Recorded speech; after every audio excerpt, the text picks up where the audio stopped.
Hello friends, कैसे हैं आप सब। आशा करता हूँ आप सब अच्छे होंगे। आज हम पढ़ते हैं छत्तीसगढ़ टोनही प्रताड़ना निवारण अधिनियम 2005। ये छत्तीसगढ़ एडीपीओ का एक इम्पॉर्टेंट सब्जेक्ट है। इसमें से छोटे छोटे क्वेश्चन आते हैं और ज़्यादा डीप कंसेप्ट नहीं है इसका, एकदम ईजी है। बट इसके जो क्वेश्चन आएंगे वो आपको कहीं ना कहीं कंफ्यूज कर सकते हैं, क्योंकि एडीपीओ के सिलेबस में जिस हिसाब से आज तक क्वेश्चन आए हैं वो कोई पर्टिकुलर सेक्शन बेस्ड नहीं रहे। कभी कभी कोई पर्टिकुलर चीज़ को नहीं पूछता, वो कहीं से भी कुछ भी पूछा जा सकता, क्योंकि ये माइनर है। यहाँ पे क्वेश्चन पूछने की क्वांटिटी कम होती है उनके पास, तो वो कुछ भी उठा सकते हैं।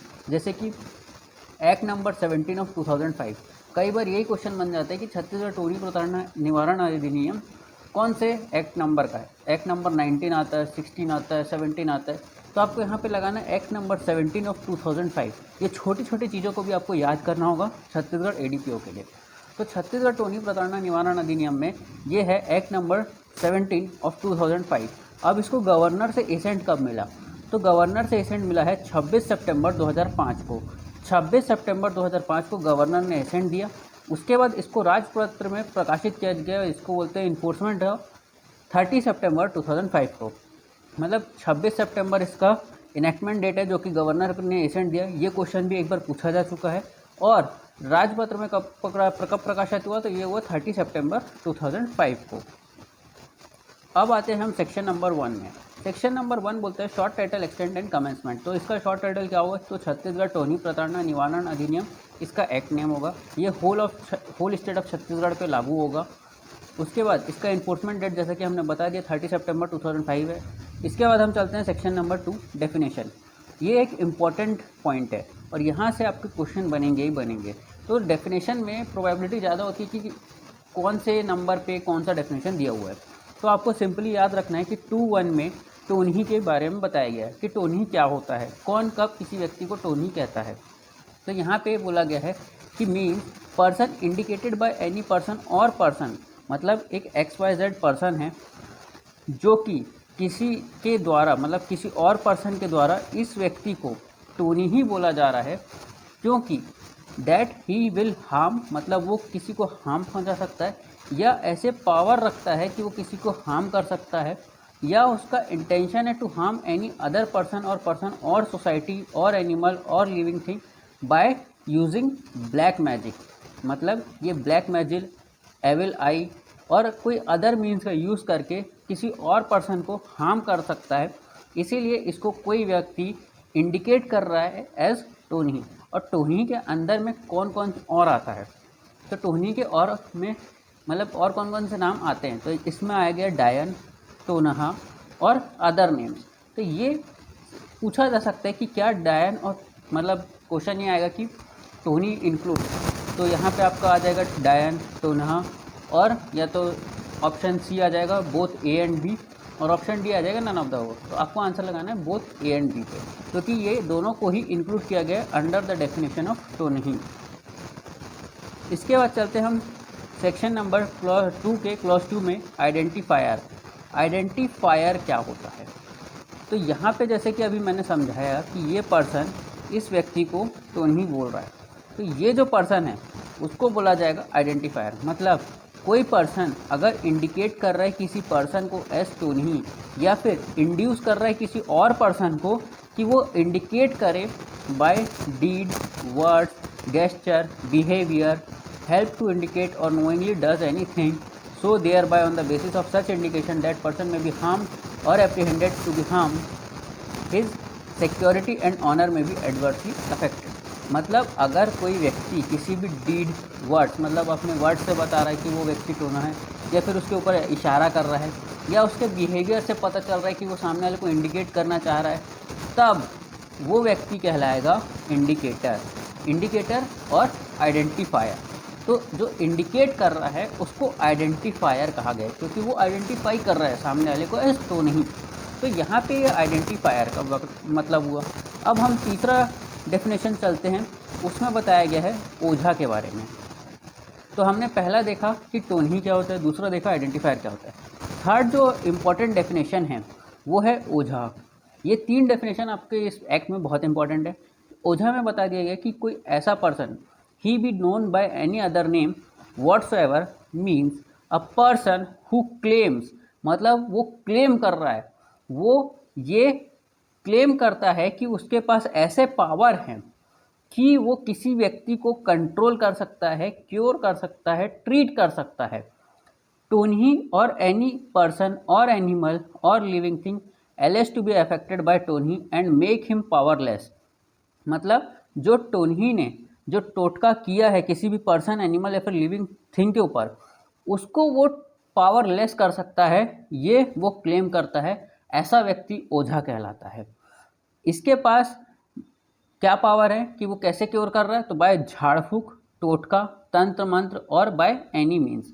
मतलब यहाँ पे ये व्यक्ति है कि ये समझ लीजिए कि टोनही किसी को हार्म कर रही है और ओझा उसको ठीक करने वाला है। तो ओझा जो ठीक कर रहा है वो झाड़ फूक से, टोटका से, जो टोनही ने टोटका किया है उसके ठीक करने का जो काम है वो काम है ओझा का। ये बता दिया गया सेक्शन 2 क्लॉज 3 के अंतर्गत। तो ये भी एक इम्पॉर्टेंट डेफिनेशन है। अब इसके बाद चलते हैं डैमेज।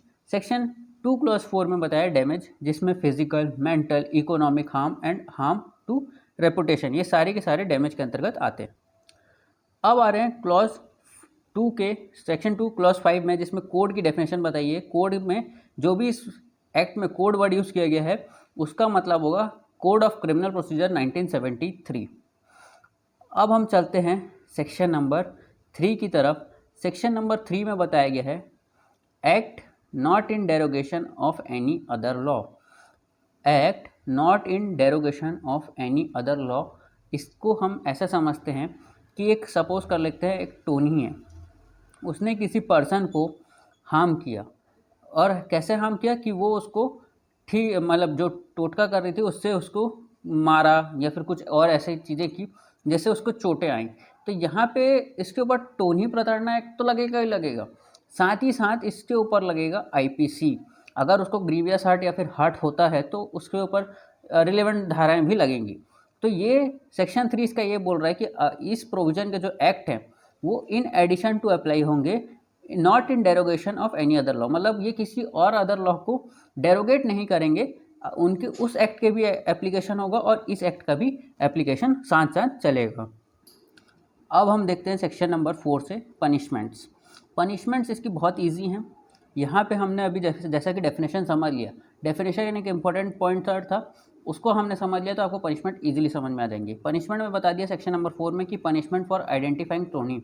अगर कोई टोनी को आइडेंटिफाई कर रहा है, जैसे कि हमने सेक्शन 2 क्लॉज 2 में आइडेंटिफायर के बारे में जाना, अगर जो कोई भी व्यक्ति आइडेंटिफाई करते हैं किसी पर्सन को as tonhi by any means, तो उसको पनिशमेंट दिया जाएगा for rigorous imprisonment of 3 years up to 3 years and also with fine. तो कभी कभी क्वेश्चन ये आ जाता है यहाँ पे मे एक्सटेंड टू 3 years है, तो अबव 3 years भी लिखकर कई बार क्वेश्चन में आया हुआ है कि यहाँ पे कई बार इसको रिग्रेस को सिंपल कर देंगे ऑप्शंस बनाने के लिए। बट आपको ये याद रखना है कि पूरे के पूरे टोनी प्रताड़ना एक्ट में सिर्फ और सिर्फ रिग्रेस इम्प्रिजमेंट का ही प्रोविजन है। जहाँ कहीं भी पनिशमेंट है वो रिग्रेस इम्प्रिजमेंट है। और यहाँ पे ये बताया गया है कि जो सेक्शन नंबर 4 है, कोई भी व्यक्ति किसी को टोनी के तौर पर आइडेंटिफाई करता है तो उसको 3 साल तक की सज़ा और फाइन दिया जा सकता है। और यहाँ पे एंड फाइन है, और फाइन नहीं है, मतलब साथ में फ़ाइन देना मैंडेटरी है। तो 3 साल प्लस फाइन, ये आपको सेक्शन नंबर 4 में याद रखना है।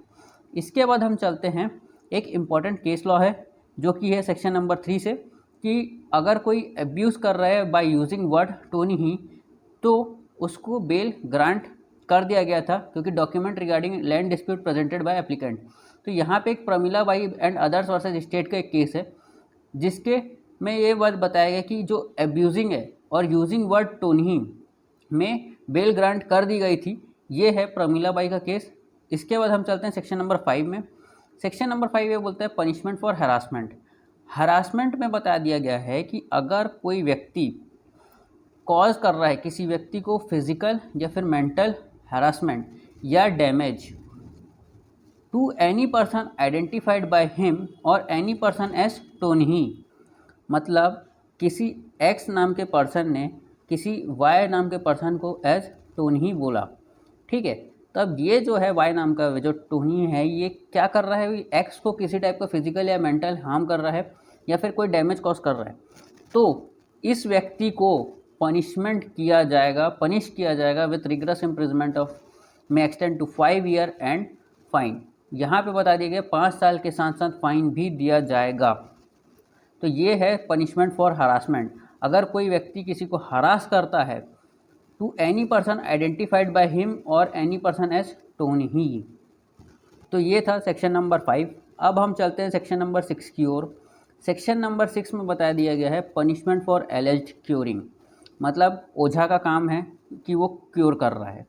अब whoever does any act of झाड़ फूक, मतलब कोई झाड़ फूक करता है, टोटका करता है या फिर तंत्र मंत्र करता है या ऐसा काम करता है as ojha upon any person indicated as a tonhi और एनी अदर पर्सन और एनिमल और living thing alleged to have been affected by such tonhi under any claim or treatment or control shall be punished with a rigorous imprisonment of 5 year and fine। यहाँ पे simply ये बता दिया गया है कि कोई व्यक्ति जो क्लेम कर रहा है ओझा कि वो किसी को ठीक कर देगा, कोई टोनी है तो उसे टोटका करके उसके ऊपर से भूत उतार देगा, या फिर कोई पर्सन है या एनिमल है या फिर कोई भी लिविंग थिंग है जो कि टोनी के कंट्रोल में है, उसको हटाने का काम करने का बात कर रहा है, ऐसा क्लेम कर रहा है, तो भी उस व्यक्ति को under any claim of treatment और कंट्रोल, अगर वो कोई क्लेम करता है, ट्रीटमेंट करता है या फिर कोई कंट्रोल करता है, इस टाइप का कोई भी झाड़ फूक करता है, टोटका करता है, तंत्र मंत्र करता है, तो भी वो व्यक्ति को पनिश किया जाएगा with rigorous imprisonment of 5 year and fine के साथ। अब आते हैं section number 7, punishment for claiming to be a tonhi. तो यहाँ पे ये बोला गया है कि कोई व्यक्ति अपने आप को टोनी क्लेम कर रहा है, क्योंकि वो अपने आप को बोल रहा है कि उसको ब्लैक मैजिक आता है। Claim to have been power to harm any person, animal या फिर living thing by black magic, evil eye और एनी अदर पर्सन, एंड उससे क्या हो रहा है, tries to disturb the public tranquillity और पीस और कॉजेस अनॉयंस और हार्म टू अदर्स, तब उसको पनिश किया जाएगा with rigorous imprisonment of 1 year and fine. तो अभी हमने एक चीज़ देखी जो सेक्शन नंबर 5 में है। सेक्शन नंबर 5 में अगर टोनी जो है वो किसी पर्सन को हार्म करती है या हार्म करता है, तब उसको 5 साल की सज़ा है, ठीक है। और वहीं जब सेक्शन 7 में आते हैं तो कोई भी टोनी ये क्लेम कर रही है कि वो किसी पर्सन को कंट्रोल कर सकता है या फिर किसी पर्सन को हार्म कर सकता है, सिर्फ क्लेमिंग है, और उससे क्या हो रहा है, पब्लिक ट्रैंक्विलिटी डिस्टर्ब हो रही है, तब इसको 1 ईयर का पनिशमेंट दिया जाएगा, वो भी रिगरस इम्प्रिजनमेंट एंड फाइन। तो 5 और 7 में जो डिफरेंस है वो आपने समझ लिया होगा। अब आते हैं हम सेक्शन नंबर 8 में। सेक्शन नंबर 8 सिंपल बात करता है अटेम्प्ट के बारे में, अटेम्प्ट टू कमिट ऑफेंस। यहाँ पे बता दिया गया है कि अगर कोई भी पर्सन जो भी ऊपर दिए हुए ऑफेंसेस हैं उनका सिर्फ और सिर्फ अटेम्प्ट करता है to commit any offence punishable under this act, तब उसको पनिश किया जाएगा जैसा कि shall be punished with punishment provided for the offence, जैसा कि ऑफेंस में प्रोवाइडेड है। जैसे अटेम्प्ट के लिए आईपीसी में हाफ ऑफ द पनिशमेंट दिया जाता है, वैसा इसमें नहीं है। आप ये बात को ध्यान रखें, हाफ ऑफ द पनिशमेंट नहीं मिलेगी। जो पनिशमेंट एक्ट के लिए है वही पनिशमेंट अटेम्प्ट के लिए भी है। तो एक्ट और अटेम्प्ट दोनों के लिए सेम पनिशमेंट है, ये आपको सेक्शन नंबर 8 में बताया गया है, और ये एक इम्पॉर्टेंट सेक्शन है, आप इसको याद रखेंगे। इसके बाद आपको बताया है trial of offences under this act. कौन ट्राई करेगा इसके ऑफेंसेस को, तो judicial magistrate first class try करेगा। अब इसके बाद हम चलते हैं सेक्शन नंबर 10 में। जो भी ऑफेंसेस हैं वो कॉग्निजेबल होंगे और नॉन बेलेबल होंगे। जो भी इस एक्ट के अंतर्गत ऑफेंस बताए गए हैं वो सारे के सारे ऑफेंस जो होंगे वो पनिशेबल हैं अंडर दिस एक्ट, वो कॉग्निजेबल हैं और तो और नॉन बेलेबल भी हैं।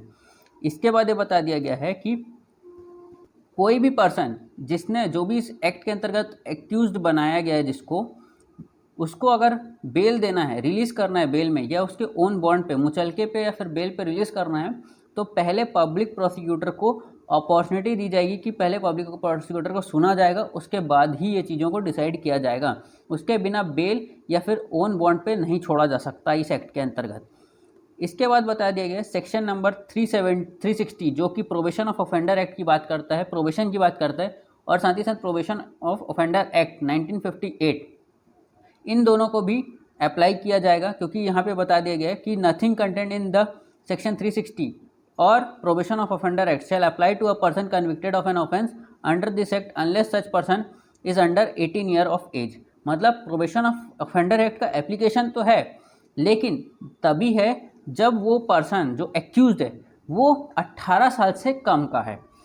यहाँ पे सिंपली ये बात किया गया है सेक्शन 360 और प्रोबेशन ऑफ ऑफेंडर एक्ट के जो मेन धाराएं हैं 3, 4 और 6, इसका एप्लीकेशन तभी होगा जब वो एक्यूज 18 साल से कम का होगा। इसके बाद हम चलते हैं सेक्शन नंबर 12 में।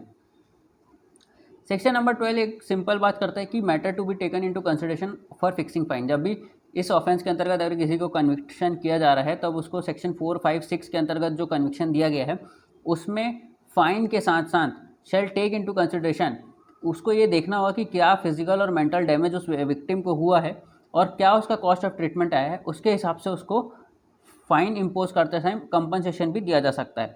ऑर्डर ऑफ कंपनसेशन यही सेक्शन नंबर 13 में बता दी गई कि ऑर्डर ऑफ कंपनसेशन, जब भी कोर्ट सेंटेंस पास कर रहा है फाइन का तब वो कंपनसेशन भी दे सकता है, और साथ ही साथ जो फाइन है उसका होल या फिर पार्ट ऑफ फाइन को रिकवर्ड किया जा सकता है as a part of compensation to victim. ये बता दिया गया सेक्शन 13 में। इसके सिर्फ और सिर्फ हेडिंग इंपॉर्टेंट है। इसके बाद हम चलते हैं सेक्शन नंबर 14 में। सेक्शन नंबर 14 में बार ऑफ जुरिडिक्शन है, जिसमें बता दिया गया कि कोई भी सिविल कोर्ट के पास एंटरटेन करने का पावर नहीं है अगेंस्ट एनी डिसीजन मेड और order passed by any officer और अथॉरिटी अंडर दिस एक्ट। मतलब इस अथॉरिटी या फिर कोई भी ऑर्डर पास हुआ है इस एक्ट के अंतर्गत तो कोई भी सिविल कोर्ट उसको एंटरटेन नहीं करेगा। फिर आते हैं protection of action taken in good faith. यहाँ पे बता दिया गया कि कोई भी सूट या फिर प्रोसिक्यूशन या लीगल प्रोसीडिंग नहीं लाई जाएगी अगेंस्ट द स्टेट गवर्नमेंट या फिर कोई ऑफिसर ऑफ स्टेट गवर्नमेंट। जैसे कि कोई व्यक्ति उसको अरेस्ट कर रहा है तब उसके खिलाफ में कोई भी एक्शन नहीं लिया जाएगा, उसको प्रोटेक्शन दिया गया, उसको इम्यूनिटी प्रोवाइड की गई है सेक्शन 15 के अंतर्गत। उसके बाद सेक्शन 16 में बता दिया गया पावर टू मेक रूल्स। तो रूल बनाने की शक्ति किसके पास है, तो वो है स्टेट गवर्नमेंट के पास। तो सिर्फ और सिर्फ यही है, इतना ही है हमारा टोनी प्रताड़ना एक्ट। तो ये था आज का हमारा पूरा टोनी प्रताड़ना एक्ट। अगर ये वीडियो आपको अच्छा लगा हो तो लाइक करें, शेयर करें, सब्सक्राइब करें हमारे चैनल को। Thank you.